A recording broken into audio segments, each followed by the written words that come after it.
l'athlète paralympique sud-africaine Oscar Pistorius, condamné à 6 ans de prison pour le meurtre de sa compagne, joue de nouveau son avenir devant la justice, où le parquet va réclamer vendredi une peine plus lourde. Il s'agit du dernier rebondissement en date dans ce très long feuilleton judiciaire qui tient en haleine les médias sud-africains depuis 4 ans. Dans la nuit du 13 au 14 février 2013, Pistorius a tué de 4 balles, chez lui à Pretoria, la top modèle Revastée en camp, qui était enfermée dans les toilettes.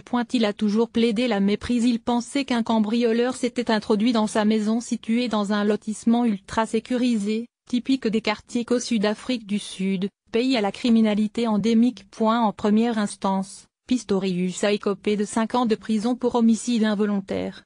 Mais le parquet a fait appel et obtenu une condamnation à 6 ans de prison pour meurtre. Jugeant toutefois la peine scandaleusement inappropriée, le parquet a de nouveau saisi la justice pour obtenir une sentence plus lourde. La Cour suprême d'appel de Bloemfontein-Centre doit entendre vendredi ses arguments, ainsi que ceux de la défense. En l'absence de Pistorius.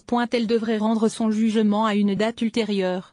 Le meurtre est passible d'une peine minimum de 15 ans, a rappelé à l'AFP jeudi le porte-parole du parquet, Luve Faku.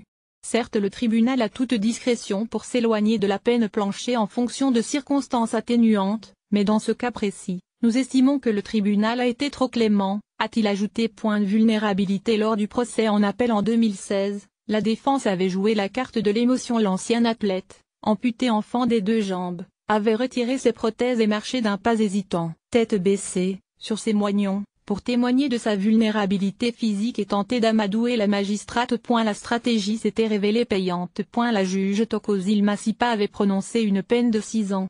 Et elle avait estimé que les circonstances atténuantes l'emportaient sur les facteurs aggravants et justifiaient de ne pas imposer la peine planchée de 15 ans pour meurtre. Elle avait notamment énuméré la vulnérabilité de Pistorius au moment du drame, puisqu'il était sur ses moignons, ses tentatives vaines de ranimer Revastée en camp et ses demandes de pardon auprès de la famille de la victime. En tirant sur la porte des toilettes dans la nuit de la Saint-Valentin 2013, le héros des stades a toutefois tout perdu. Ruiné, dépressif selon la défense, lâché par ses sponsors, la belle histoire de Blade Runner, le coureur handicapé qui s'alignait aux Jeux de Londres de 2012 avec les valides, muni de ses prothèses de carbone, a volé en éclats. Il est actuellement détenu dans la prison d'Atteridgeville, dans la banlieue de Pretoria. Selon la loi sud-africaine, il ne peut faire de demande de libération conditionnelle avant d'avoir purgé la moitié de sa peine, en 2019 donc. Il aura alors 33 ans. 03/11/2017 100 1941, Johannesburg AFP-droit d'auteur 2017 AFP.